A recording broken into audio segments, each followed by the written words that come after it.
Welcome to the Voodoo Power Podcast. Welcome to Plates and Pancakes. We're sitting down today with Michael Fahey. Coach Fahey is the head performance coach at Florida State High School in Tallahassee. He has found a way to merge his passion for filmmaking, the Conjugate system, and athletes. The director of Westside vs. the World gave him a rare inside view of the methods of Louie Simmons and how it improves athletic performance. Fahey has traveled the nation promoting his film, on top of speaking to coaches and applying the Conjugate method in training. So welcome to the show, Coach. Good to be here. Well, I appreciate it. The director of Westside vs. the World, that's one of my top documentaries. I'm kind of a nerd and I like documentaries, and that one definitely makes the top of the list. So how did that come about for you? Well, I'm trying to think of a short way to sum it up. I was an athlete when I was younger. I had a father who was, he played football at Princeton, and strength training was, in his opinion, something that allowed him to get there. And, getting to Princeton changed his life. So, he kept sort of that passion, and, through the 70s and 80s, he got into bodybuilding. And, because he had a back condition when he was young, a congenital back condition that supposedly I have too, though it's never really, caused me any kind of strife. Trying to find something to help his back led him to sort of, in a weird roundabout way, hearing about the reverse hyper. So he didn't know about Westside barbell really, but he knew that there was this machine out there that somebody said had worked a miracle for their back. And so, we bought a reverse hyper. I believe it was the first one in Florida. I want to say around 1994. So it was, if you've seen the really old reverse hypers that have the bar that sticks out, sort of awkwardly over the top, and you kind of have to reach down for it. We had one of those, just in our house. It was inside for a good portion of my childhood. And he got a subscription of Powerlifting USA, because I believe that's how he ordered it. It was from the ad in the back of Powerlifting USA. And he was an inquisitive guy, so he found Louie's articles because they stood out. They weren't, just another variation of linear. And the sort of, way in which Louie was trying to really systematically break down his training and his methods, spoke to my dad. So my dad bought all the videos, bought backdated issues of just to get Louie's articles. And so his obsession just kind of exposed me to all this, because I was a kid, and my dad built a pretty impressive home gym. We had a monolift in the garage.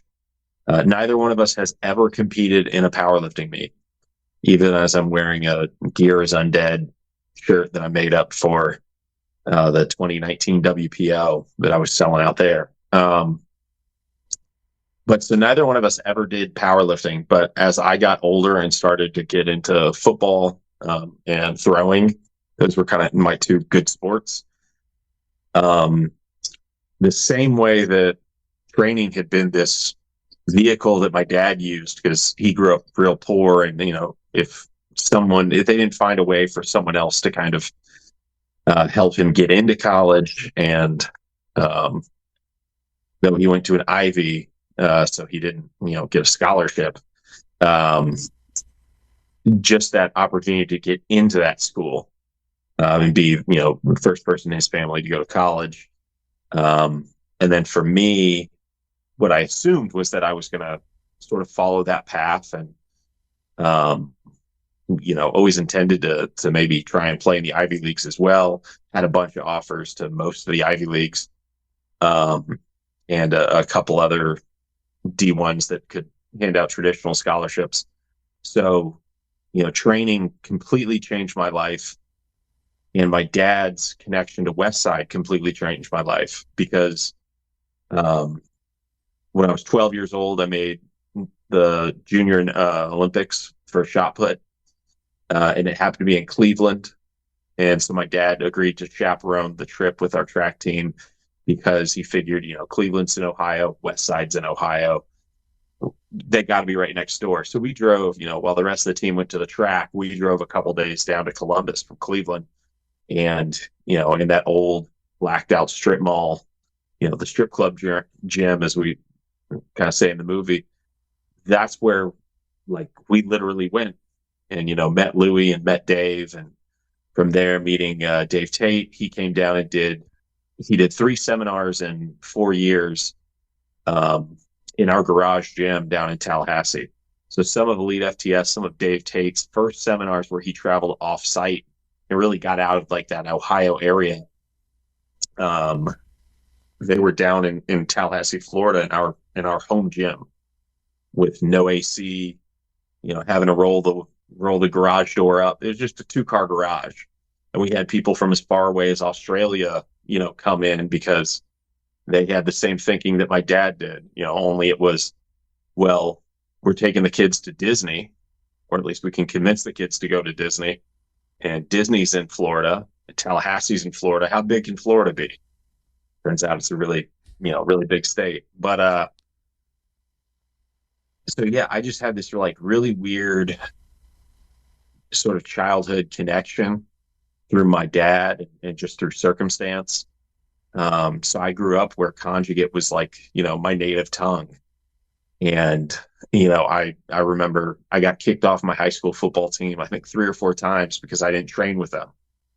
And my dad had his CSCS and stuff. So, and he was a stockbroker, by the way. He just got his CSCS. He didn't train any schools ever.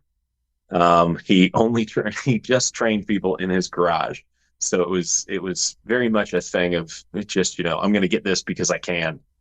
Because he was just well read. And, so I had this stockbroker who was a sort of hobbyist, high level strength coach as my dad. And, I kind of also picked that up from him of, you kind of have one job that pays the bills. And then, I really like being in a gym environment. And I saw, what happened for me. I was a kid who was a freshman in high school, couldn't touch the field. I couldn't pay a coach to let me on the field, even on JV. I literally couldn't get a single snap on JV. I only played 4 snaps in a freshman-only scrimmage that was a makeup game because of 9/11. So that gives you a gauge of how old I am. I'm turning 37 about 6 weeks here. And I was, 6'2", 155 pounds as a freshman, slow as dirt, weak as shit. And I was 6'3", 245 and ran a 4.8 and, could broad jump over 9 feet and could dunk on occasion. I broke my thumb a bunch of times, so I can't palm a ball right. My thumb's got at a twisted angle. But I could catch it off of a bounce and dunk it, and fast enough that you could casually put me in a 100 in a high school meet and I wouldn't get embarrassed. But I was 245 pounds and 6'3". So I was just, a giant rocket of human flesh that could smash into things. And then in the 11th hour, right before signing day, as I was kind of down to a couple schools and pretty much settled on the idea that I was going to gray shirt, go to a prep school. I got an offer to a very big, top 40 school, and I wanted to commit immediately. And they were like, well, no, this isn't for this year. This is, we heard you're going to go to prep school and reclass. So this would be for next year. And now that I'm older and I've worked with high school sports, I understand, I popped onto their radar right before signing day. Obviously they're not going to give up on a kid that they've known for probably 2 years and have had on campus just for, some hotshot that they found in North Florida who, was brand new to them. So they wanted to feel me out and get another year. And I thought, well, if I go to prep school, I was going to be going so that I could get my grades right for an Ivy. And, instead, like, I'm going to end up going to get into a school that academically I don't need any help getting into. And probably because I was a little bit burnt out, and also because I was, an arrogant kid who had no idea how the process worked. That just didn't sit well with me. And instead, I, right around the same time, I got an offer, a scholarship offer for film school at UCF. And I looked at that, and I, just as sort of a gauge on what kind of person I was back then. Like, I applied to FSU and I applied to Princeton. And I didn't have Princeton grades, but I made it to the very last cut. So I made it through multiple in-person interviews and stuff, and just kind of wowed them with my ability to sit there as they told me, you don't have the grades to do this. And I'm just going, I'm aware, but you're going to love me anyways. And so I got this offer to go to UCF, and I said, well, UCF isn't a very good film school. It'd be nice to get a full ride, but Florida State, which is right here in Tallahassee, is a top 10 film school. And so I enrolled at Florida State with the intention of transferring into film school, which worked for a minute. And then they had massive budget cutbacks, and there was a real attack on spending for the arts, which was fun because Jeb Bush passed all that his last fiscal year in office, and he had written my recommendation into the film school. So he wrote my recommendation that helped me transfer in as this, because I'd played sports my whole life up until then. So I didn't have a physical reel that all the other kids had. I just kind of talked slick about what I intended to do. And I seemed, absurdly confident about it. So they let me in. And then they realized that they had to kick a bunch of kids out for budget reasons. And so I was a real easy, cut, because it was, we had let in this big, giant high school jock, but it turns out he hasn't actually made anything. And, he's just all potential. So I transferred into communications, did another major, media productions, which is where ESPN at the time was getting a lot of their talent, from us and Syracuse and a couple other schools. So it was a good program, but it was one that no one really knew. Despite being a terrible student in terms of, I was super lazy, I didn't like to do work or anything, I got into that major with the lowest GPA they have ever accepted in the history of the program, still to this day, a 3.01. The average admittance is over a 3.9. So again, I talked myself in.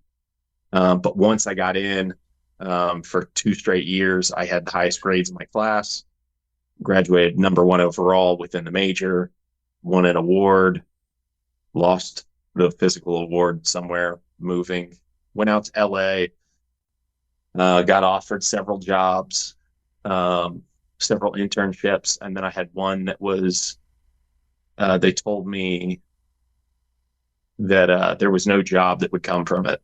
And that was a movie called Forks Over Knives, which is by far the biggest thing I've been associated with.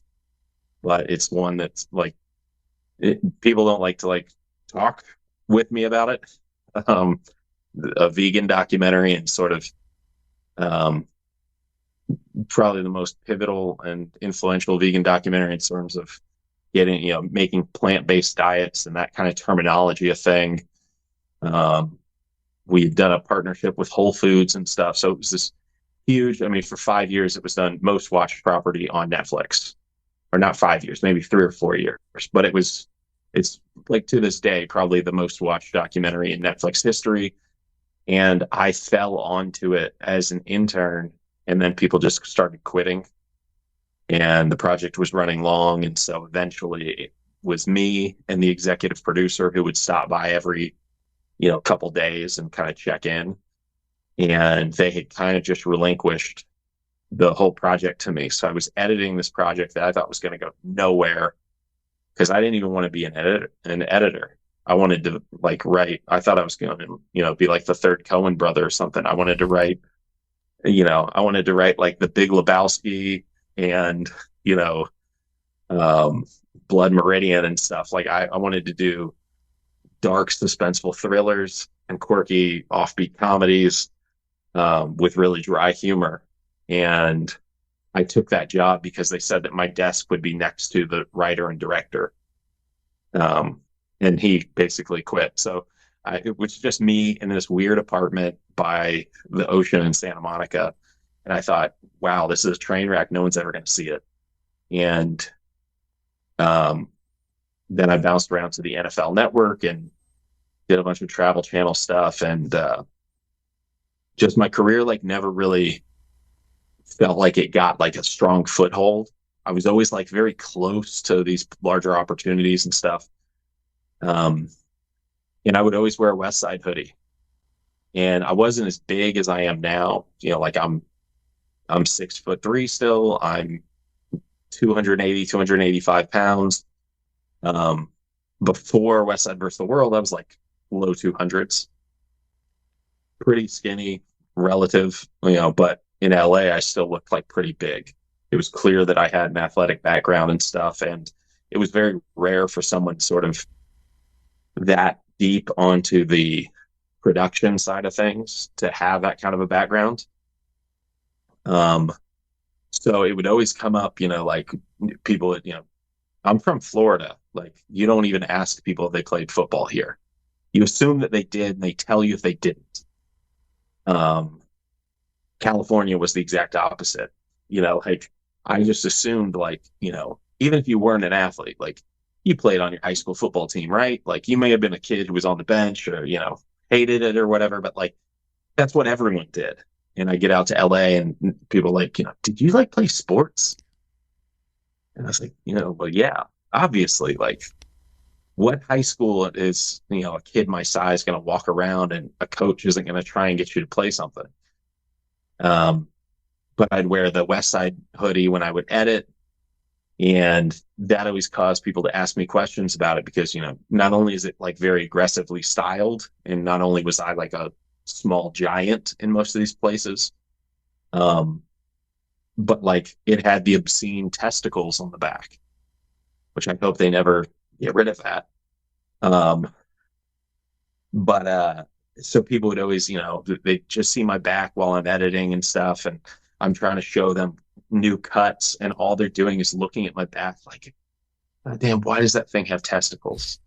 Like that's so aggressive. That's so unnecessary.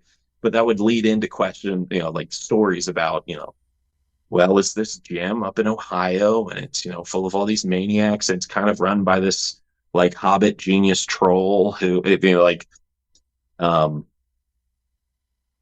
anyways, one of these producers who I told that story to, like 3 years later, she calls me up and she asked me if I would be interested in developing that as a reality show.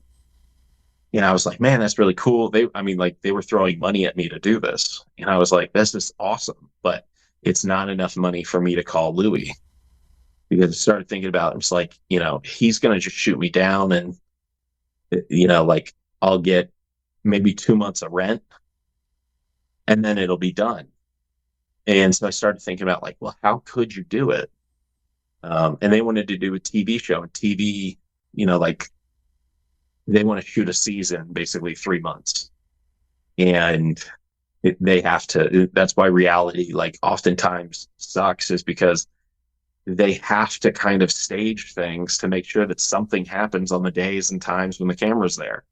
So they have to plot out episodes in an arc to produce a series or produce a season. And you have to know what's going to happen.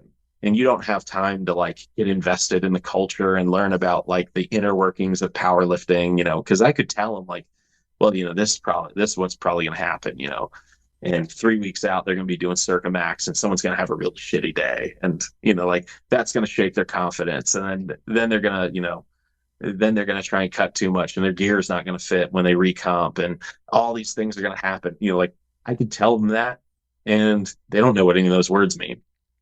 So instead, they're like, well, what if we take them to the grocery store and, we show how much food they eat? And then like a woman looks up at them and goes, oh, do you lift weights?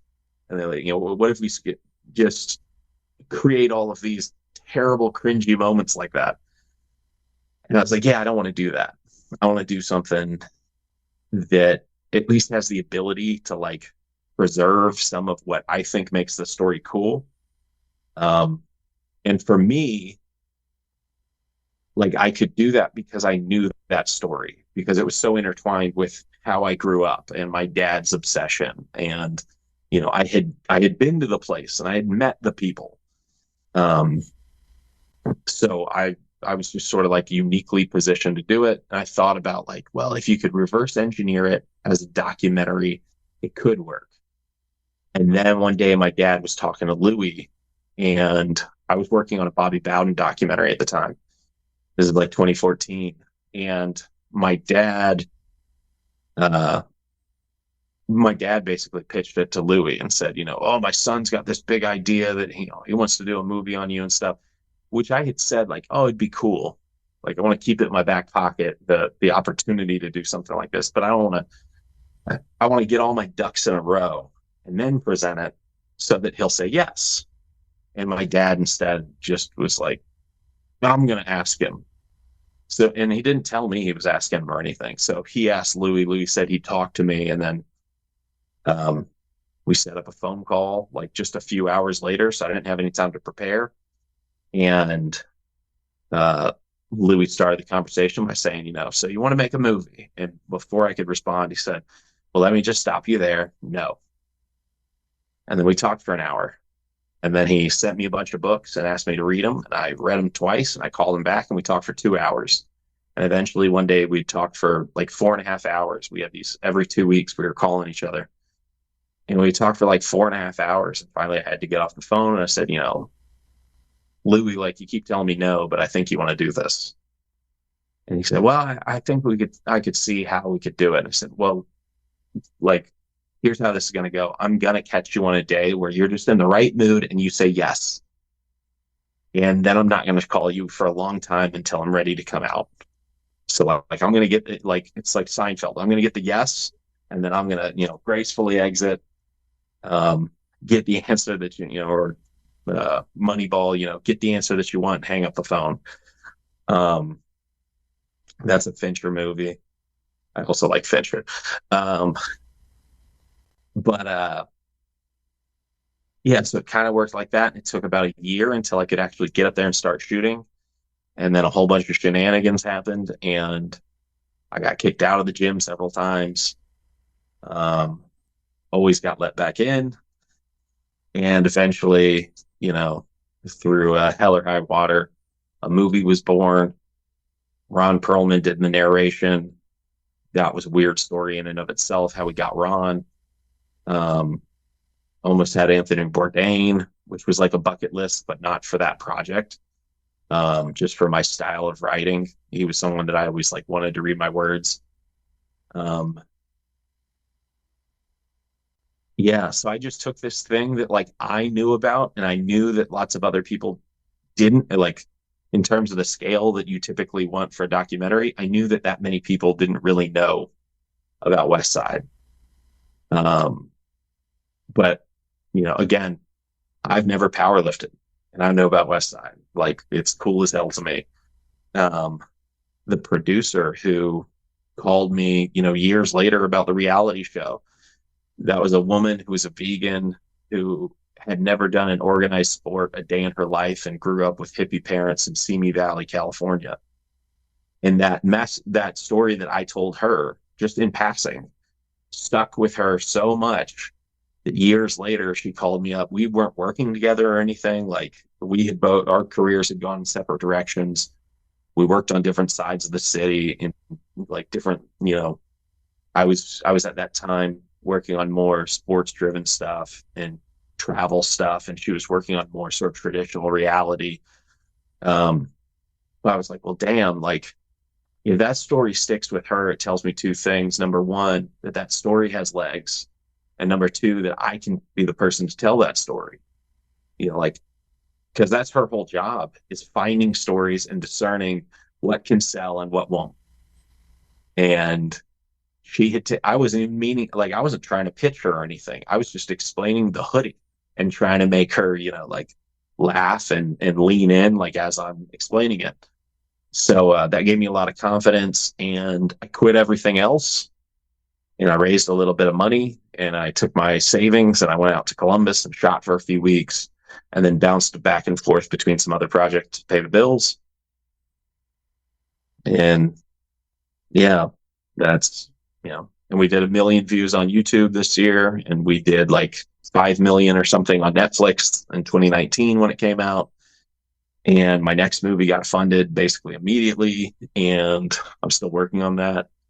And then I moved back to Tallahassee with my wife and got asked to help work with a football team at my old high school.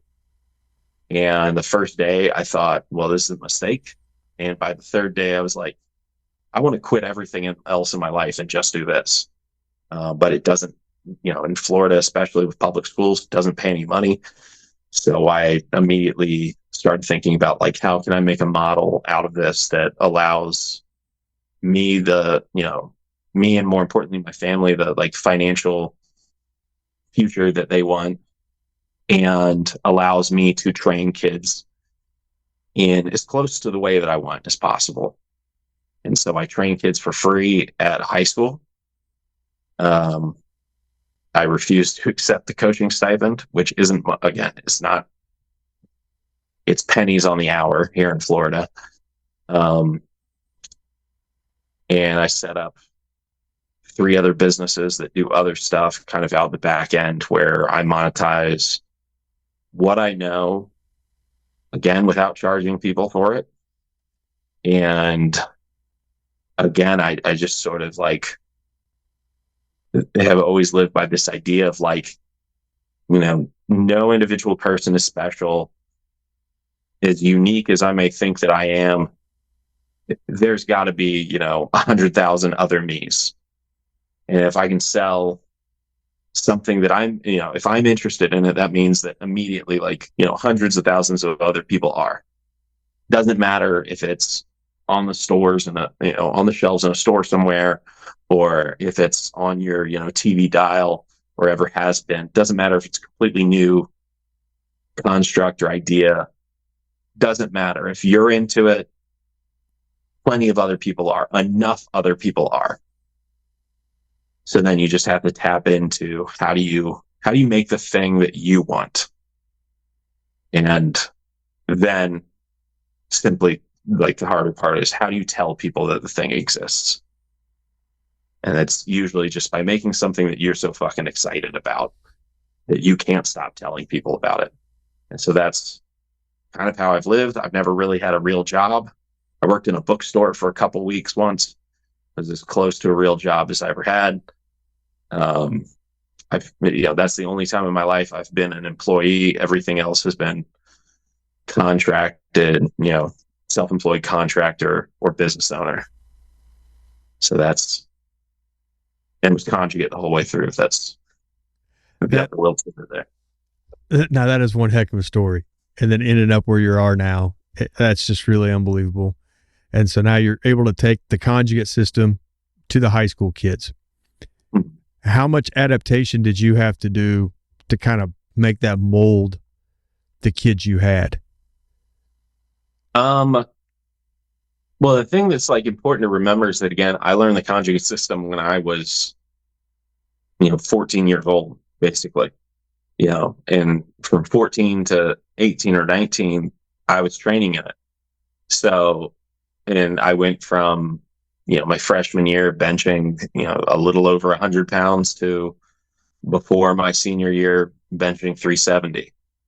So I went from a spectacularly below average kid, because I was still, like, I was a 150-pound freshman benching 100 pounds. Like, the average freshman that I see nowadays benches about 105 in my area at 2 different schools across, 4 years. And 8 different sports, the average always comes back to about 105.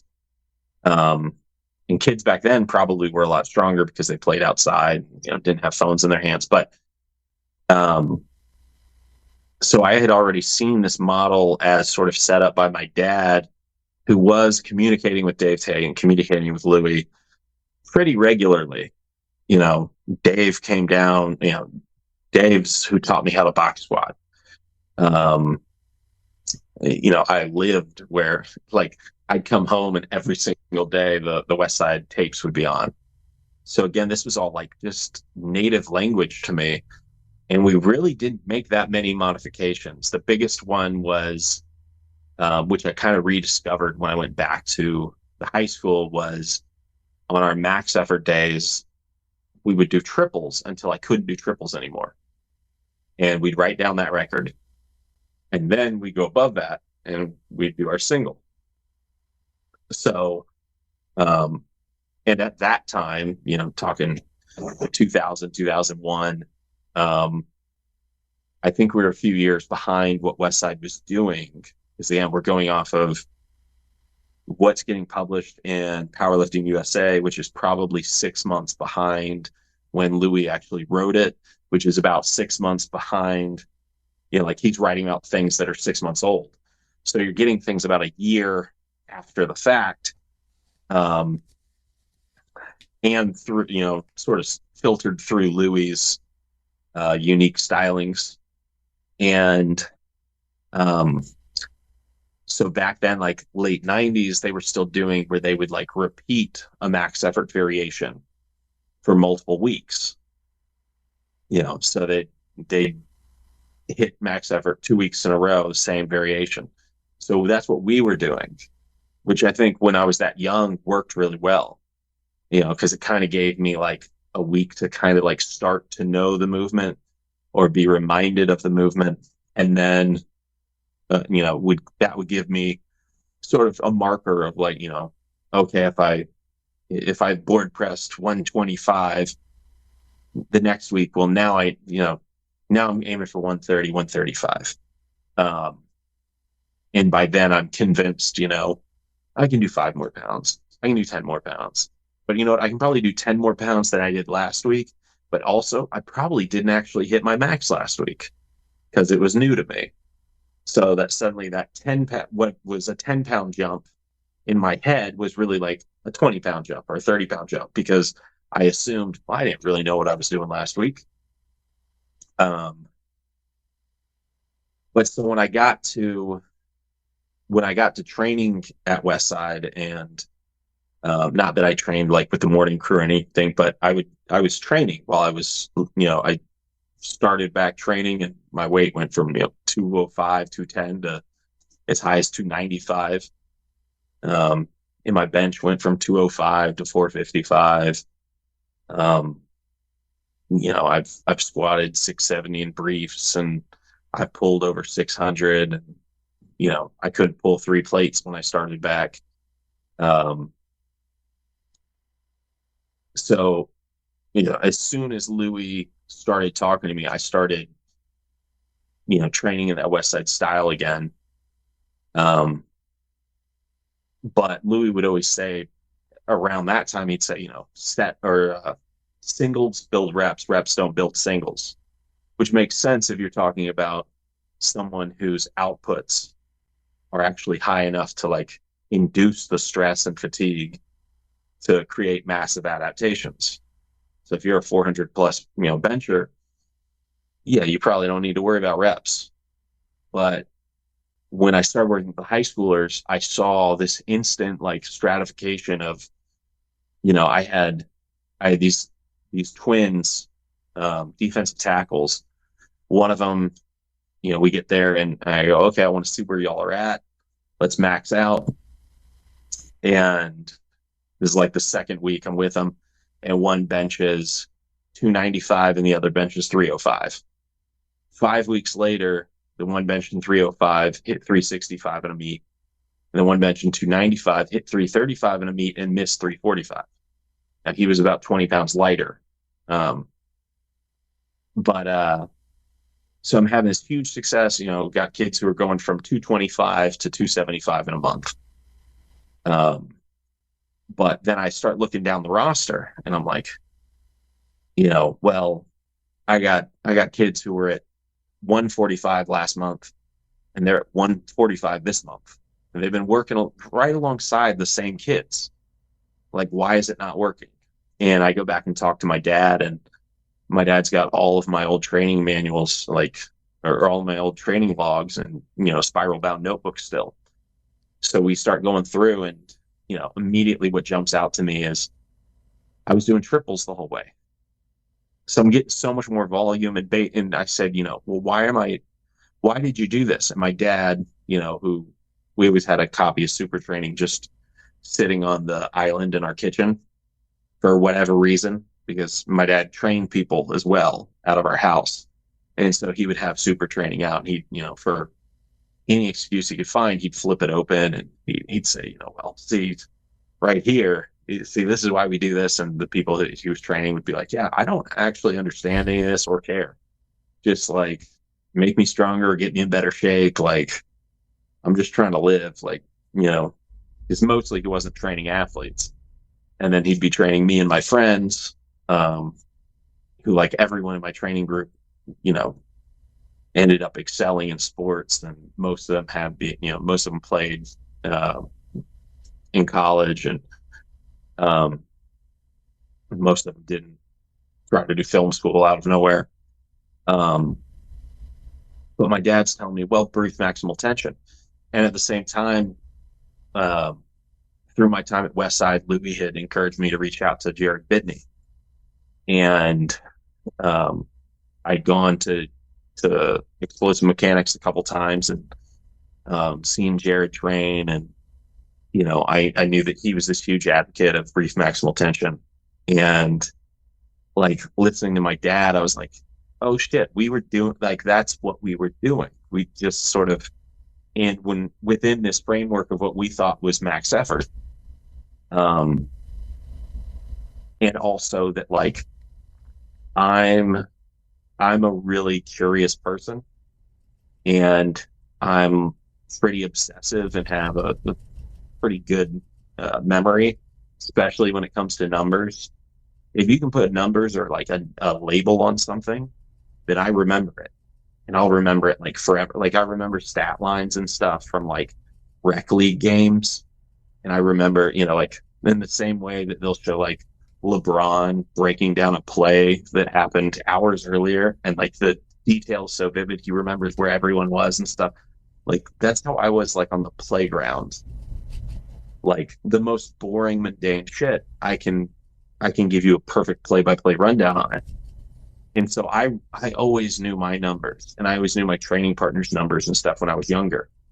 And again, because I grew up with, I didn't know what linear was until, really like 2014. And when I found kind of, when I was like, well, everyone always shits on Westside. What does everyone else do? And I start looking at like other periodization strategies and stuff. And I was just like, why? Like, why do you do this? And, people would say, well, this is easier and stuff. And I go like, how?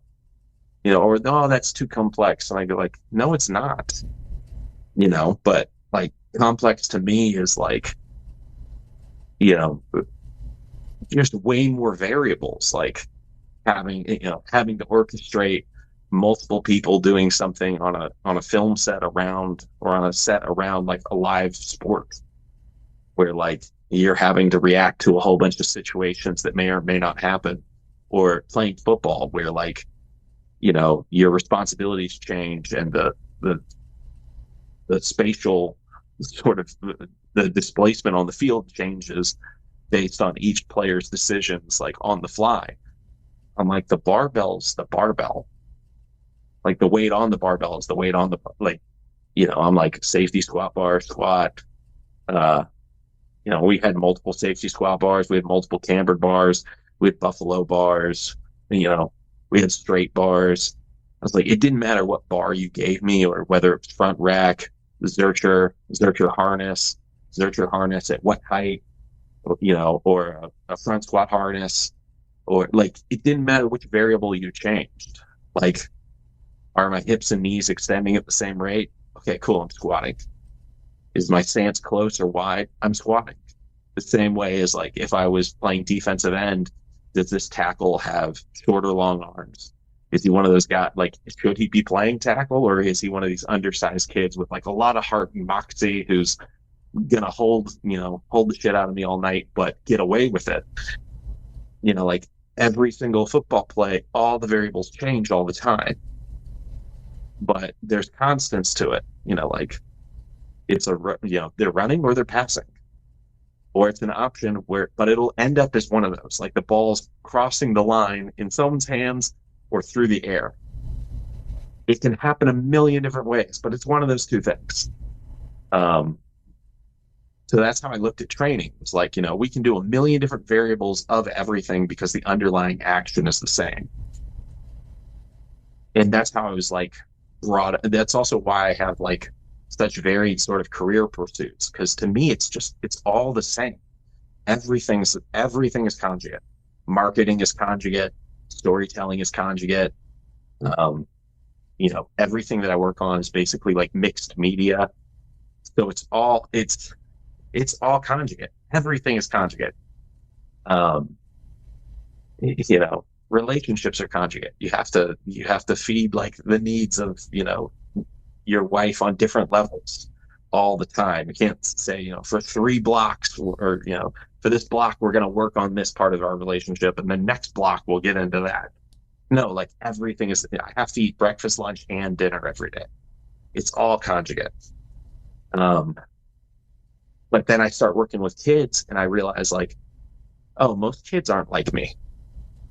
Like, most kids, number one, they didn't meet the weight room because it was in the garage. Like, and they didn't follow their dad in when they had diapers on and, idolize him and want to do the thing that it looked like he was enjoying. Most of them, I don't think they saw dad doing that. So they've got no idea that, like, this is supposed to be a really cool thing. Like, I say occasionally to my kids, and they look at me like I'm insane, like, you get to literally like become a new animal. Like, the average human, I'm like, y'all come in here and you're going to be like 140 pounds. And if I fell on you, I could just like sprawl out and trap you with just my body weight.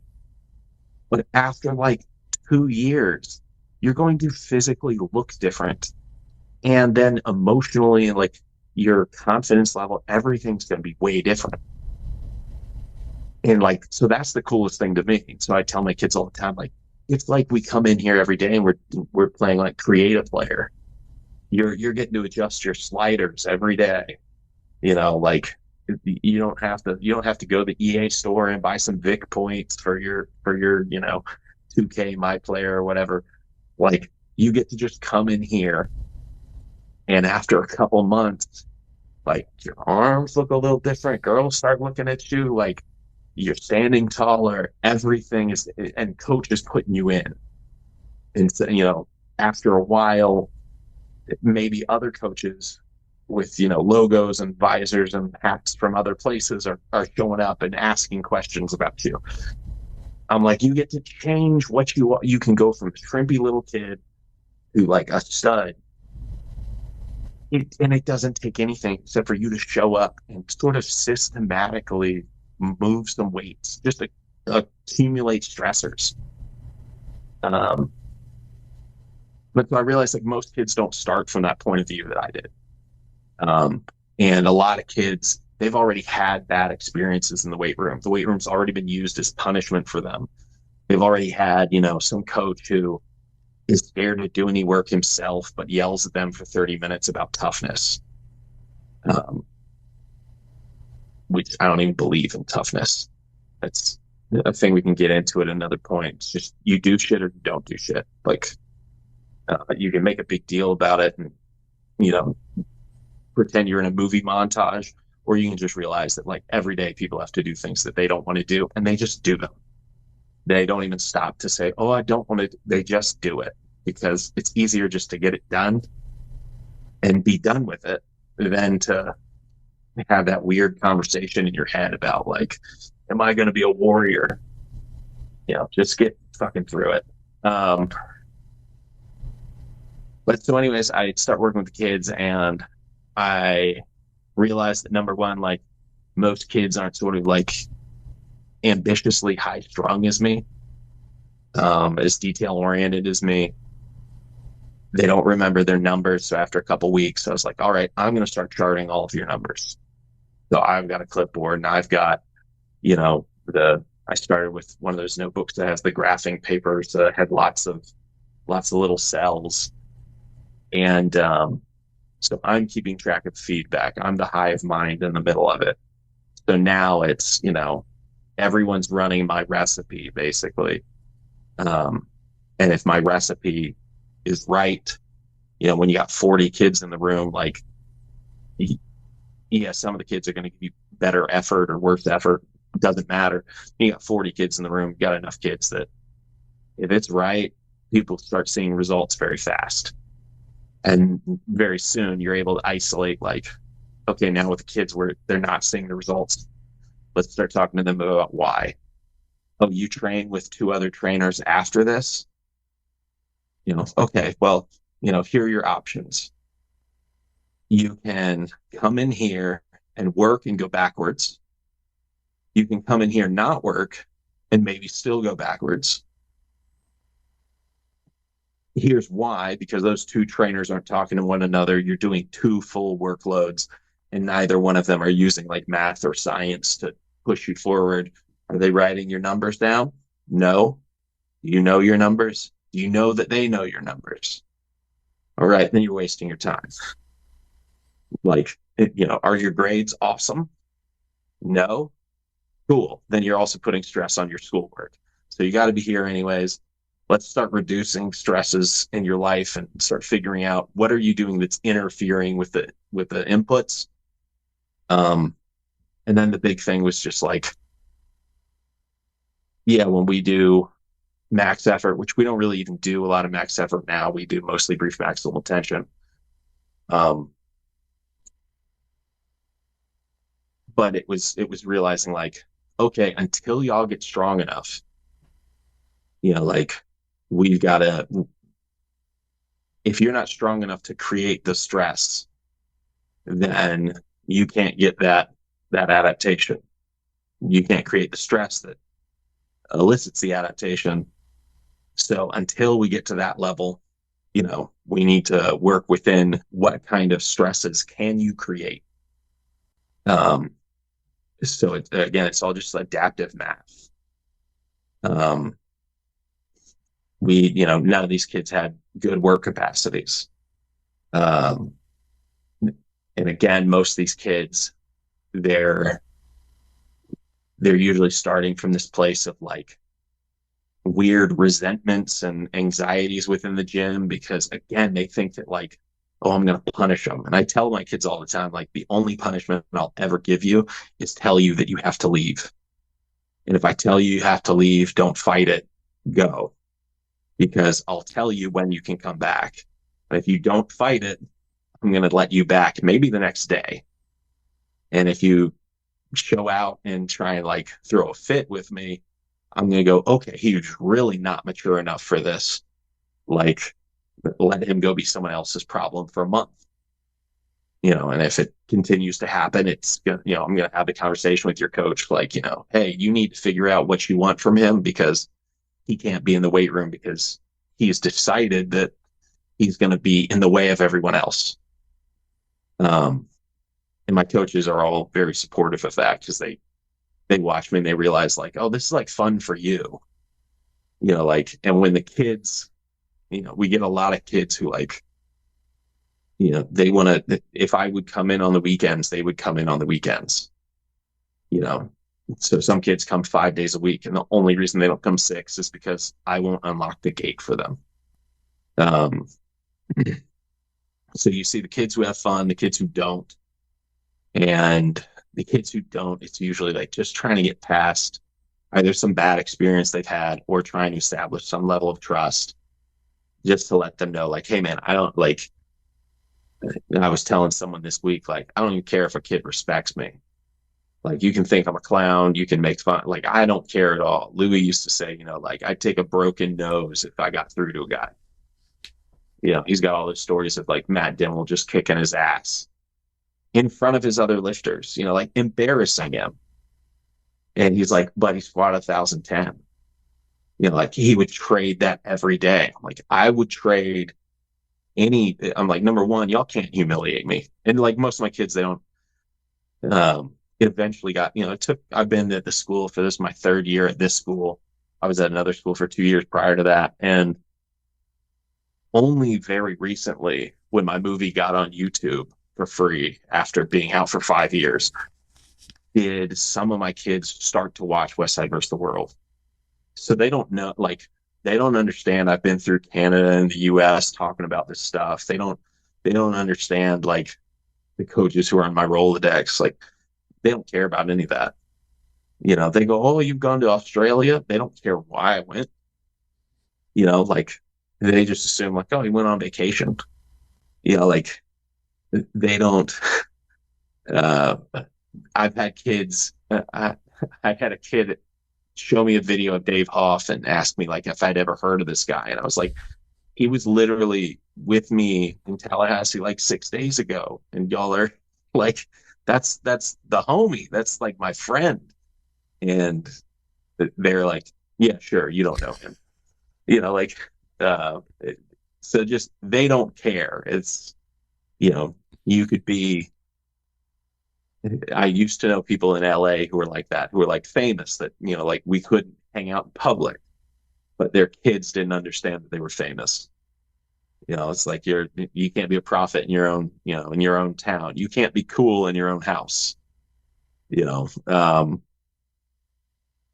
it's kind of the same thing. But yeah, the big thing was, understanding we had to build work capacity slowly.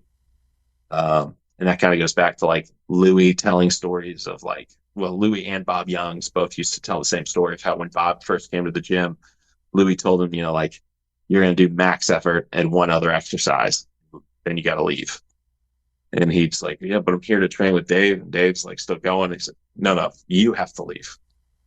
Like, and after a few weeks, it was, okay, you're going to do max effort. You're going to do 2 exercises and then you got to leave. And he's like, what the hell, man? Like, I'm the strongest guy at my other gym. He's like, yeah, but you're not in shape like we are. You're not in the same river that they're in right now. You'll get washed away, but in 6 months, you'll be able to stand right next to them and, compete with them. And that's a hard thing to explain to both kids, parents, coaches, that idea of like, no, the training should change over time to adapt to where they, like, the training's going to push them where they need to be. We don't need to be conditioned, 6 months ahead of the season. We need to be conditioned in the season. Like, we need to be ready for the needs of the season when the season's here. And, but I'm still conjugate, so I don't want my kids to get detrained once they're trained. But like, I'm like, I want to constantly build a bigger gas tank, build a bigger engine. But I don't need to do it tomorrow. I'll use an 8-month on-ramp to do it. Also, feel free at any point, and you're being very polite, you can cut me off or ask anything. I'm James Harden. If you give me the ball, like, you're not getting it back. Man, you're answering all the questions I have wrote down, so there's really no reason to stop you. The only thing I would say in there is you mentioned something a ways back in there that really hit me. Mm-hmm. This is supposed to be cool. Mm-hmm. But for some reason, adults get a hold of it and they ruin it. Mm-hmm. And then, like you said, now the gym becomes punishment or bad experiences or all these things. But it's supposed to be this awesome place where you do incredible superhuman things. Yeah. And if we just get out of the way a little bit, we'd get to see that. And sometimes you can't see the forest because of trees, I guess is what hit me. Sometimes you get in this grind and you're just like, oh, I got to go help these kids. But that's not what it's about. It's about how cool it is. Yeah. So your passion when you said that was just like, Holy cow. That was the most simple statement that probably hit me the hardest. Was like, some days I drag myself out there and I forget how cool it is what we're doing. Mm-hmm. Yeah. It's a thing. Like, so when I was making Westside versus the World, people would always say, like, what did you learn from Louie? What'd you learn? Or what's, they'd ask, like, what was the coolest thing I saw, or what did I learn from Louie? And I said, like, my biggest takeaway from that movie, I said, like, we're all prisoners of the moment.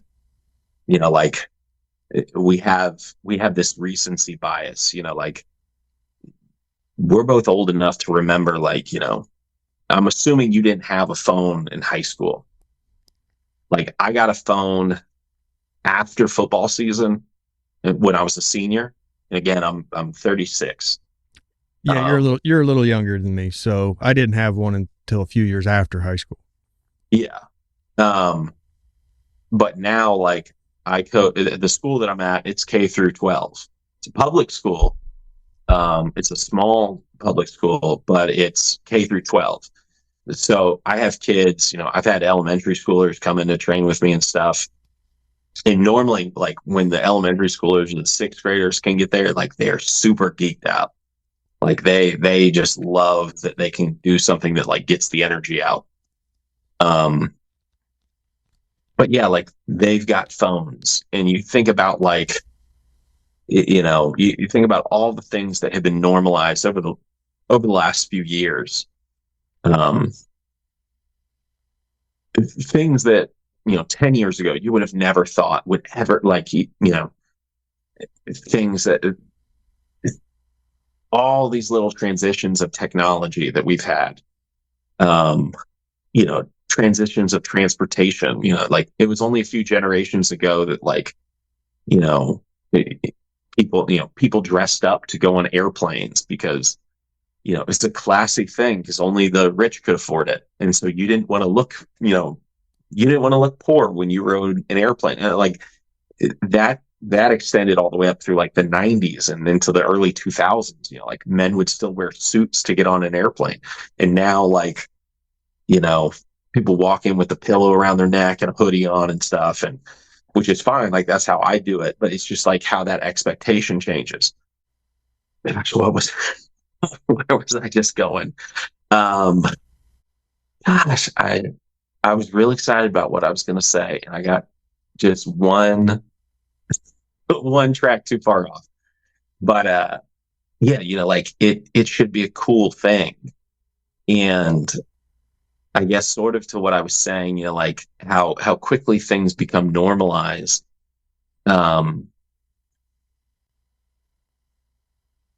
You have coaches who do the same things that, like, they grew up with, and they didn't really understand why they were doing them when they grew up, and they don't understand why they're doing them now. And you have, I know what I was saying, because I was talking about Louie and what the big takeaway that I had from that movie. And so, even people who are critics of Louie, like, nowadays, you think about this, like, on this medium here that's very new in the scheme of things, like, this is, no one thought that like, the idea of, like, what Joe Rogan is, like, a millionaire podcaster. Not, if you tried to tell someone in 2002, like, if you could go back in time and say, like, you could be a millionaire podcaster, like, someone would just think you were schizophrenic and like, shove you out into the street. Like, those words don't make sense. You, like, it's just gibberish. But only a few years later, that's, Joe Rogan's, one of the most famous Americans, and, he's known worldwide. He's an economy unto himself with this model that did not exist 20 years ago. He's the king of an industry that didn't exist 20 years ago. But with Louie, like, Louie was really, he was a weirdo who was so obsessed with strength. I mean, he was just a strange dude who trained in his basement. And because he was so passionate and so curious at meets, he developed a reputation. He developed a reputation in part because he was strong, He was among the strong people even when he started or started competing. And then he worked his way into being one of the elites, but also he, developed uh, this, kind of thing that he was known for was that he was like just weirdly into all this stuff. He was this guy who wanted to come up to all the meatheads and nerd out about, like how exactly did you train? Were you doing this? And most of the older people that I talked to from the era say like, like a lot of them were just like, we were just training. Like we didn't really know what we were doing. We were just like, we'll do more and we'll do it harder. And he's trying to like detail what are you like, he's trying to rework and reverse engineer what everyone's doing and, cross-referencing it and stuff. And this was bizarre to people. But after a few years, that's your reputation. And people just go like, oh no, that's just Louie. That's just Louie. Like, so you go from like the weirdo that people are like kind of worried they're going to get hooked into a conversation with to that's just Louie to, oh, you should talk to him. He's an expert. It's the same weirdo. The weirdo just learned more. Like that when people tried to get out of the conversations with him, he just kept leaning into them. And eventually, because he was never rattled by any of that, it becomes a very normal thing for him to do.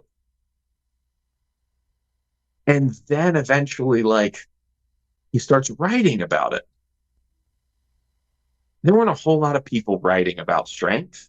It was just a handful of people, and he wasn't selling anything. Yeah, like you think about what Westside is now, like it's a brand. They've got branded equipment, they've got sponsorship deals. Like you can go the world over. I was once on an island where I pulled up to the island, got dropped off the boat, and there were 4 people. They told me there were 4 people on this island, and they were picking up 2 of those people to come on the boat and go back to the mainland. This is off the coast of California. I'm walking down the dock off the boat. 2 people are walking up the dock the other way. We both have Westside shirts on. Me and this other dude. He's like, oh, Westside, yeah. Like, and he gets on, we got on ferry. There's no cell service or anything. Like, that's how big it is. But it started in the 70s. It wasn't even Westside. In the 60s, Louie didn't even have plans of having friends, really. Like, he literally wasn't thinking about having friends. He was just like, this is a thing that I got to do. I got to do this. I don't know why. I got to get stronger. I got to get stronger. I got to get stronger. And eventually other people like, do you mind if we come do that with you? And he's, don't get in the way, but okay. And then he realizes I can make you stronger too. Okay, cool. And then in the 80s, eventually it moves into a build. They're like, what if we move this into a building? What if we do this over here in one of these gyms, like with the fitness craze and stuff? Like people don't even realize there weren't just gyms everywhere. Like it wasn't normal for people to work out. These are all things that like at every step it's new. It's pioneering. It's doing something that is, that opens you up to potentially be judged, that other people aren't going to understand. And he never slowed down. And it wasn't thinking like, oh, in the end, I'll be a millionaire off of this stuff.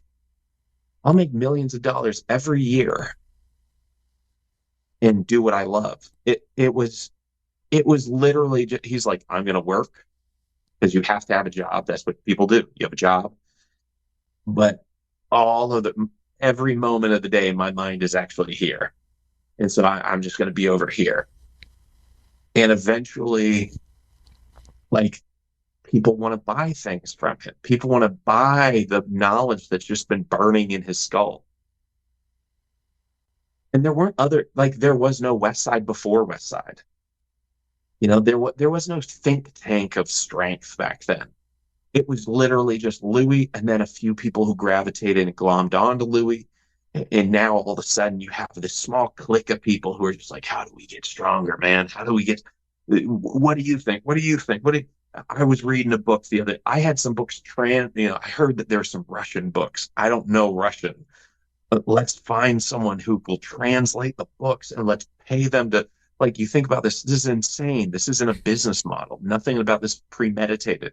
This is pure passion. And now, you know, like I sat one day talking to someone who kind of made, like, their whole business model is, and they told me as much. They're very big on YouTube and Instagram, and you would know them if I said their name. I'm not going to on here, but they were telling me, like, yeah, we're the anti-Westside. And I asked him, I was like, what do you mean by that? And he started to explain his whole business model to me. And it was literally like a mirror of Westside, but to say how Westside was wrong, like a mirror of this platform that Louie had built. And I was like, you realize Louie did all this stuff? Louie doesn't even know how to check his email. Like, he was getting his emails printed and read to him. And then he would write back on notebook paper and someone else would type it and send it. I was like, so you're over here with like a social media staff and, you're showing me the cameras you've got and talking to me about high-speed internet connections and having a studio in your gym, and you've got your podcast and stuff. And I'm like, I've been on Louie's podcast.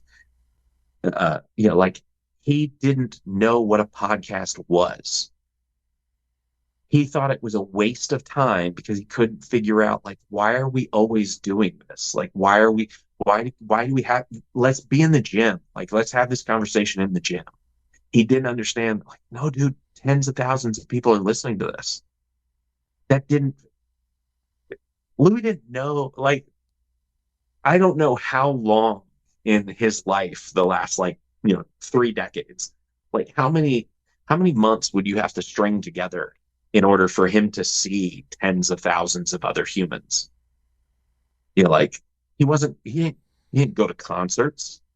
He didn't go to ball games. He didn't go on vacation. He just ran to the one thing that he loved, and he loved it so hard that people started giving him money for it. And then they're like, you should do more of it. Here's money. And he wasn't he was a terrible businessman. Louis was an awful businessman. But his passion was just, like, so beyond anything else that it couldn't be stopped. Like, money just ended up in his pockets because he worked so damn hard at just trying to be better at that thing. And when his body failed him, the thing, fully transitioned over to, like, how do I make you better? And then he just wanted to tell people. Like, that's why that's why his information was always free, and he would answer his phone until he couldn't anymore. And, like, that's what struck me was, like, again, going back to what I said about, like, if you like it, there's a million other yous. If you had 1 million customers, like, I don't care what it is that you sell, you're going to be a millionaire. You're probably going to be, you're probably going to be like Elon Musk or something. If you have 1 million customers, you're going to make multiple millions, if not multiple billions of dollars, if you have 1 million customers. So, like, looking at Lou is just like, chase your passions, and whether you realize it or not, there's all these, like, small adjustments you can make and stuff along the way that, like, will make any kind of, like, Westside didn't exist until Westside. You couldn't have a Kabuki or an Elite FTS, or, you couldn't have T Nation, even, like, you couldn't, none of this shit happens if not for this, like, image of what it could be that was all thought of way before the internet. Louie Simmons was not, he was, like, he had long hair and was reading books about metaphysics and stuff. Like, there's a picture in the movie of him with long hair. People don't even realize it's him. But, like, he might have been, thinking about a whole lot of spacey things. He wasn't thinking about like, what if there was this interconnected network that allowed everyone to, communicate directly with one another and, uh, use videos and these webs of interaction to market, to each other. He didn't know any of that. The same way that multiply gear didn't exist when he started, fiddling with the conjugate method. The same way that open back shirts didn't exist. None of these things existed. The ideas and the passion preceded everything. And so that's where, again, it's, to me, it's the same as the weight room, where you go like, I couldn't do any of these things. I wouldn't look like this. Like my neck wouldn't be thick. I wouldn't have traps. I wouldn't have I'm like, you see a person who doesn't lift, like they don't have big hamstrings. They don't have spinal erect, like they don't have a ditch running down their spine from their spinal erectors. They don't have traps. They don't have big rocked up shoulders. They don't have meaty forearms. They don't have I'm like, you can literally, like, you can go from, a slow cheetah to like a lion. You can become a rhino or a hippo or some shit. Like you can do, like, for any kind of training, like if Usain Bolt didn't sprint, he wouldn't be Usain Bolt. He'd be a regular ass dude. Like if he was like, oh, all I do is walk, he'd probably walk hella pretty, but like he wouldn't run 20, he wouldn't have run 27.8 or 27.6 miles per hour. Like all that comes from this sequence of very small decisions to say, like, I can imagine doing this. I want to do that. Now I'm going to risk wasted effort to try and do it. And if it fails, I'm going to try it in a slightly different manner. And I'm going to try it in a slightly, and you just keep getting a little further and a little further and a little. I mean, like investing and stuff works the same way. There's a whole lot of people who say like, I want to be rich, and they don't do a single thing about it. They buy a lotto ticket and go like, I hope the hand of God chooses me. And then there's other people who make a ton of money who, get equally passionate about figuring out different math for investment strategies and stuff, like, and that to me is like, to me, it's like money's not real. Most of the structures and social hierarchies we have are not real, but like my triceps are real. I can feel them. I can flex them. They do things like society can topple, and I can still, rep 500 like it's nothing on a board press. Like there's something about that is very exciting to me. Likewise, I could go broke tomorrow and I can turn around and I can tell a story, or I can write some copy that, someone wants to pay me for. Like the just possibility of life and existence are to me like so exciting that like you can go in any direction, you can do whatever you want. You just have to be willing to like fail, get back up, and be patient in doing it. But like the process of reinventing or, changing yourself should be fun. That should be a thing that people are excited to do.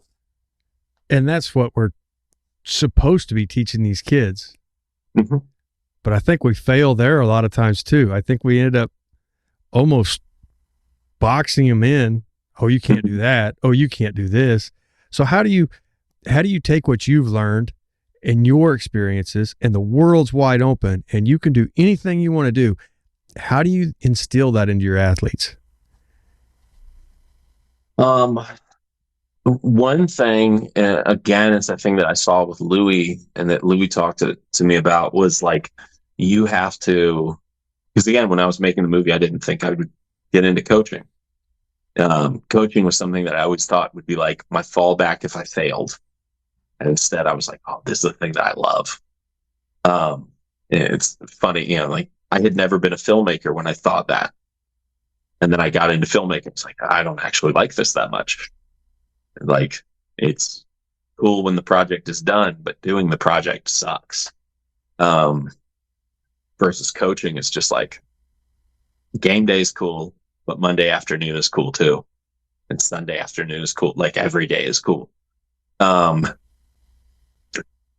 a big part of it is just like believing in the kids. And usually it's believing in them more than they believe in themselves. You know, like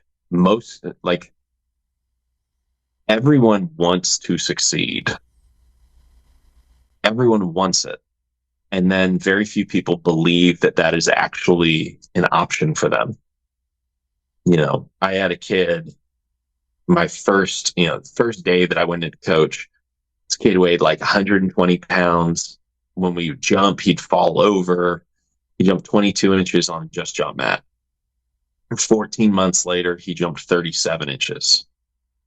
He ran a 5.6 when I first got him on laser. 14 months later, he ran 4.7. That kid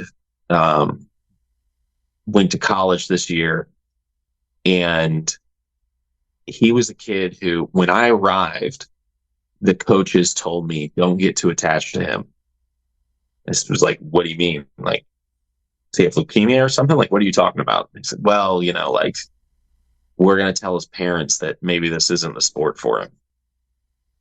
You know, like, he's on a full ride scholarship right now. They put a GPS unit on him, and, you know, he hit me up the same day, the first time they had him run flying 10s. He goes, Coach, I had the fastest flying 10 on the team. I ran 23.6. Yeah. This was a slow ass average kid. This kid was never a starter on JV.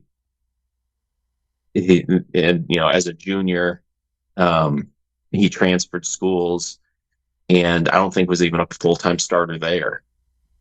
And then as a senior, led the area in interceptions, and had, I think, 2 or 3 pick sixes. But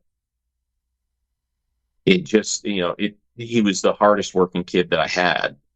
And he was one of those kids who he'd come all 5 days a week. And there'd be days where I'd say, like, you're not allowed to run. You're not allowed to, you know, lift. Like, you have to recover. And he'd go, well, what can I work on? And I go, like, okay, I'll set up a 3-cone drill. You can work on the 3-cone drill. You know, like, and we'd talk about every little part of it, every turn in it. And he went from running, you know, an 8-something 3-cone to one day ran a 6.67. Really, really fast. The year that he ran that, no wide receivers at the NFL Combine did that on a hand time. But he was just so excited every day. So he made such phenomenal improvements. Because I mean, like, it's literally, it's a skill just like literally anything else. And I think about all the time, like, you know, and this is where we really fail kids. Like, coaches will go to college and say, I'm going to learn how to become a coach. And their first 2 years in college, they're going to take mostly like this sort of cross training of liberal arts offerings, which is great. I'm actually like a proponent of most of that, even though nowadays you can learn all of it on YouTube. But you should have this broad base of knowledge, because ultimately, again, like, math is math. Everything in life is math. Then I'm a filmmaker, I'm a writer, you know, like, and I famously say there's no such thing as art, right? Like, some people say cooking is art. Fuck that. A chef knows I cook this ingredient at this temperature, because that's the math that dictates how that material changes. And so I use the temperature that elicits the response that I want. Weight room is the same way. I use the intensity that elicits the response that I want. I use the rest that elicits or allows for the response that I want. And I balance everything. You know, if I use a certain type of meat or a certain type of fish, then I need to, balance that out with something, like maybe I need to put, something to, you know, something to cut through the acidity or something. Oh, maybe I need mayonnaise on this sandwich, not because I fucking love mayonnaise. I'm not, like not because I'm a weirdo who likes mayonnaise, but because I need the moisture and the fat content to make up for the dryness of the meat. So it's not even about the taste of the mayonnaise, it's about supporting the meat. This is a simple math that we do in our heads. We call it art when you don't know that math. So the artist is simply just the person who knows the math. Stand-up comedy is math. Writing is math. Language is literally based on math. Everything is math. When we like it, we don't call it math. When we think that it's, pretty or something, or it has a really nice outcome, we call it art. But we call it art because we don't know it. But the artist knows the math, right? The artist is trying to solve the problem. And if they do, you feel something. But even that is chemical reactions and neurons, and that's all math. I did it again. Where we fail kids. Yeah, where we fail kids. Okay. So high school is 4 years long, and the kids go 5 days a week, and they spend, a regular student spends 8 hours there. And an athlete normally spends, 10, 12 hours there, sometimes more. So, and they're there 5 days a week. Now, like I said, I graduated number one in my major. At one point I took 18 hours over 16 weeks. That was, it was almost like I was working part-time at McDonald's. And talk about hard stuff. And I come out with a piece of paper that says that I'm now an expert. Well, shit, that's nothing compared to when I was in high school and I had football class, and then we had practice, and we had other, quasi-mandatory activities throughout the year. And I came away from high school playing football for 4 years, which I played for several, I played all through middle school. I played in elementary school, and I came out of high school and I realized, as I got into college, when I stopped playing football and I started watching more football, as I said, we had time to, I wasn't just beat on the weekends. I started to realize, wow, I didn't know shit about football. How did I play this sport? How did I devote so much time? And I didn't know anything about football. But I knew about a whole bunch of bag drills and running through a whole bunch of ladders and running up and down a whole bunch of hills. But I didn't know a lot about blocking schemes. There were schools that wanted me to play offensive line or tight end or defensive end for them and wanted to essentially pay me to do it. And I realized later, I didn't even know how that sport worked. But man, did my coaches yell at me a whole lot. And not about anything in particular. They never told me how to do things. They never addressed the fact, I have a size 8 head. I had to have a special helmet. My head is so big. They didn't think to put anything in there regarding how you play the sport. And I still not talking about the school that I'm at now. They've got, as far as high school goes in our area, they probably have the best coaching staff in terms of instruction stuff. But even at the collegiate and the pro level, you look at how much time, Louie would say all the time, too many coaches, not enough teachers. Too many dudes who want to wear a whistle and are concerned about the, quote, respect that the kids show them. I've never cared if a kid or an adult for that matter ever respected me. Respect is worthless. I had a conversation a few days ago where I was talking to a sociologist professor who's like my best friend.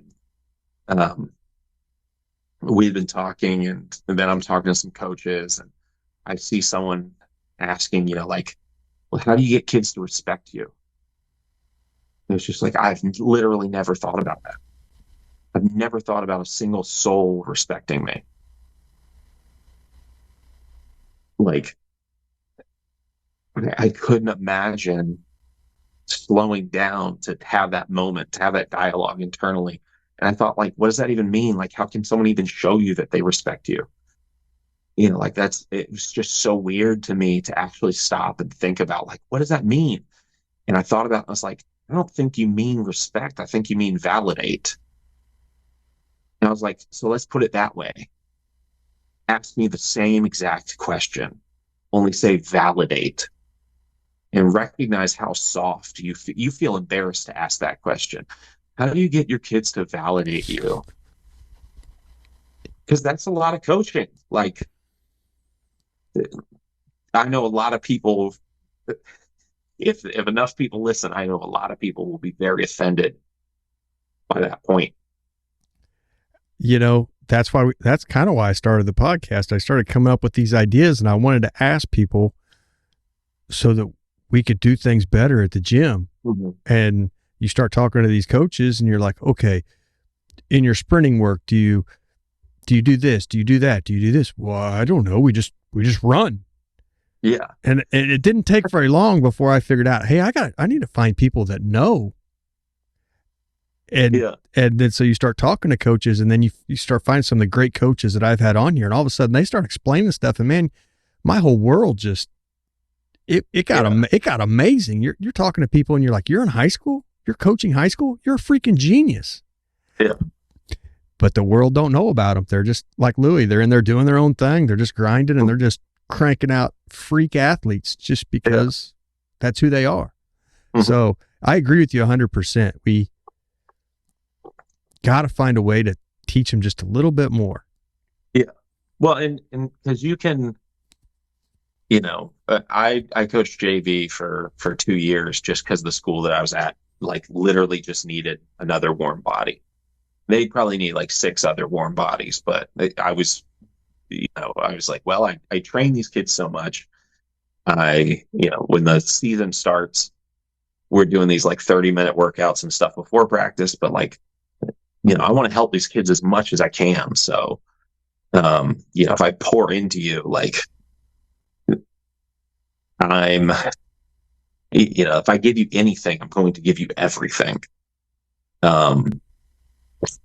So like when I went out to coach, and I coached the offensive line, and we did a lot of like wide zone and like indie drill, my kids loved playing offensive line. And we, our offensive line became like one of the strengths of the team. We were running for like 200 yards a game. We were giving up like 40 points a game, but we were scoring and moving the ball on offense. And we could move it on the ground consistently. And even like our varsity coaches came over and said, like, what are you doing with them? And I said, like, I just talk. I would bring out a whiteboard, and they'd go, okay, we got Indy. And I'd go over to my corner and get my offensive linemen over, and I'd line them up, and I would just go down the road. Like, I'd say, okay, this is the play. I'd diagram it. I'd say, if they do that, and I'd line up my backups and their different fronts and formations, and go down every kid and ask, like, what is the running back looking for? Like, number one, no one was asked. Like, it's insane to me. Again, like, they weren't connecting your assignment to the play as a whole. And some of the other coaches, they get indie, and they're just like, we're doing bags, we're doing ropes, we're doing shoots, we're doing, we're hitting, we're going to be tough, we're mashing. And I was like, when are you ever telling the kids what they're supposed to do? Only in the game. So now the kids I was like, are they messing up because of effort? No. but they're playing slow because they have no idea what's going on. Your offensive lineman doesn't know what your running back's doing. Your running back doesn't know what your offensive line's doing. So I'm like, we're running wide zone and our running backs don't know where the holes happen. So I go and I find, old Broncos cut ups of just wide zones, just Terrell TD, just 70 times in a row, running wide zone to the right and then wide zone to the left. And I'm going okay, I'm pausing it. I'm sending the videos to kids and saying okay, this is just, we're going to talk about this tomorrow. We're going to talk about this video tomorrow. And the kids don't feel like that's like homework. And they show up the next day and some of them kind of get it and some of them don't. And I stop and go we're going to keep talking about this same concept until every kid gets it. And by then, and we had some kids who had learning disabilities and stuff. So we just talked about the same concept basically every day. I was just I want y'all to, when it's wide zone, so we run right, we run left, fill the gaps however you want. There's still one there. So if my kids know what's happening, we should still be successful, even if we literally only know one play. But so many other coaches, they go well, I want to get 20 plays in.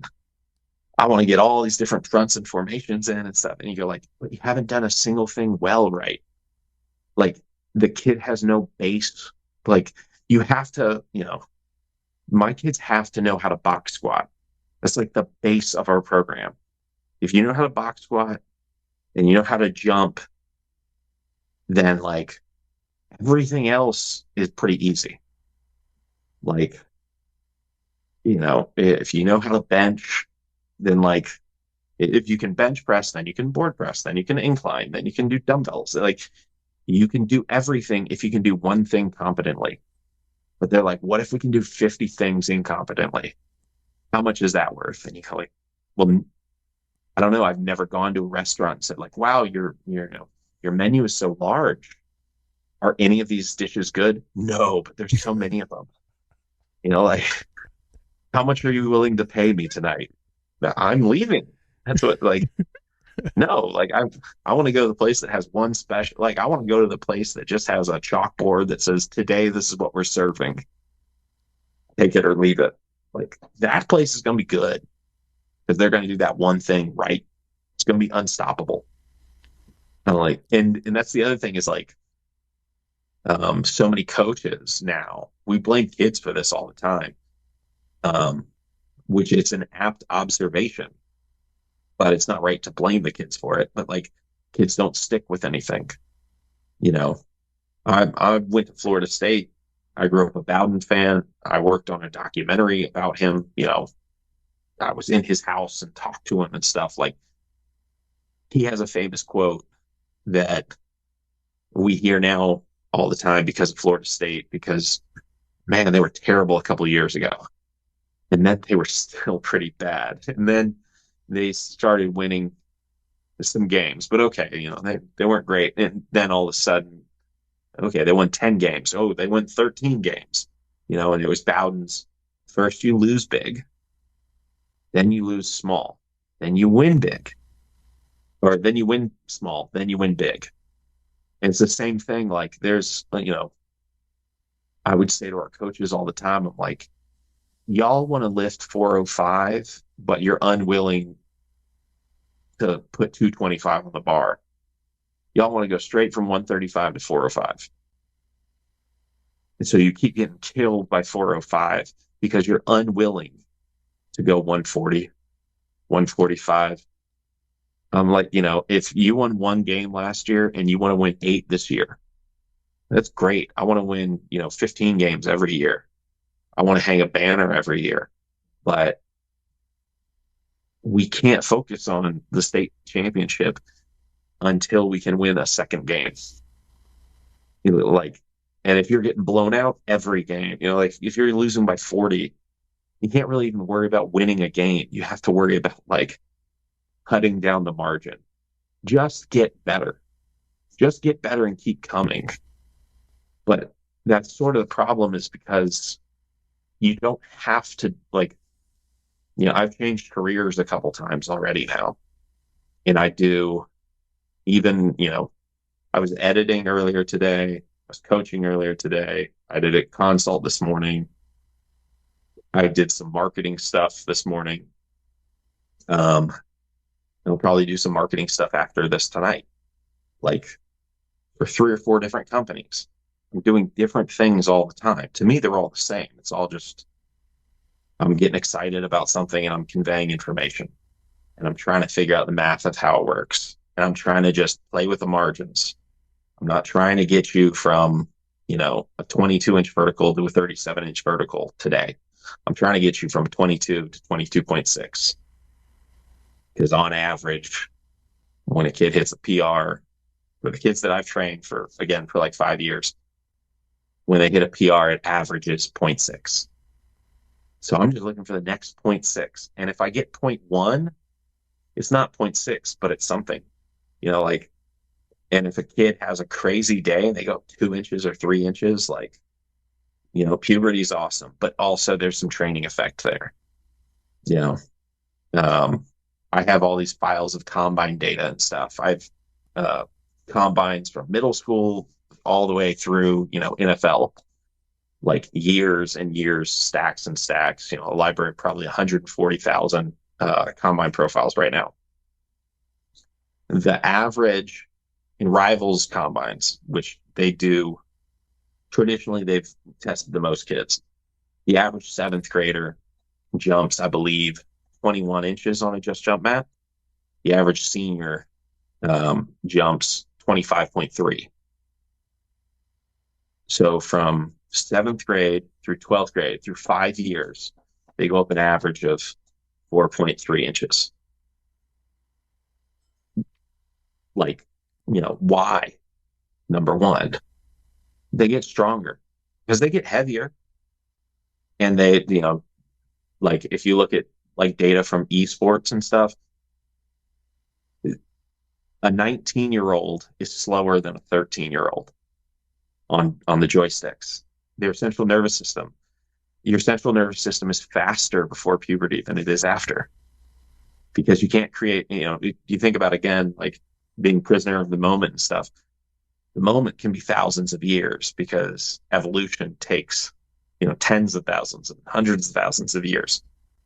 So all this technology, the written word, the ability to store data, the ability to erect walls and tear down forests and all that, this is all brand new. Our bodies still haven't even caught up to that. We're cavemen who have this crazy technology, and we literally don't have a biological means to deal with it. So we're these prehistoric beings now living in what we think is a modern age. And meanwhile, our DNA is still 100,000 years behind what's happening. So we're still evolved to just try and make it through the season, to just try and make it through the next year. We're evolved to kind of remember what happened this time last year, so that plants die, need collect plants, air get cold, need fire, wolves come, need pokey stick. That's what our DNA is. So when you're young, when you're prepubescent, kids are really, really fast. Their limb velocities, the just rate of their synapses is really fast, but they have no power. They have no ability to create force, so they don't have any displacement. So how do you evade predators when you have no displacement? You have to get your next foot down faster than the predator, so that you have that opportunity to make a decision while hopefully they're still in the air cycling over, so that you can start to duck that blow before they can recognize that you're ducking. This is the same as if you watch highlights of Steph Curry, how does someone, particularly when he was younger, how does someone physically who's sort of that much behind everyone else be so dominant. Watch Steph Curry highlights in slow motion. Watch his eyes. They don't look like they're in slow motion. They look almost, it looks like his eyes are moving at regular speed almost. Then look at the defenders.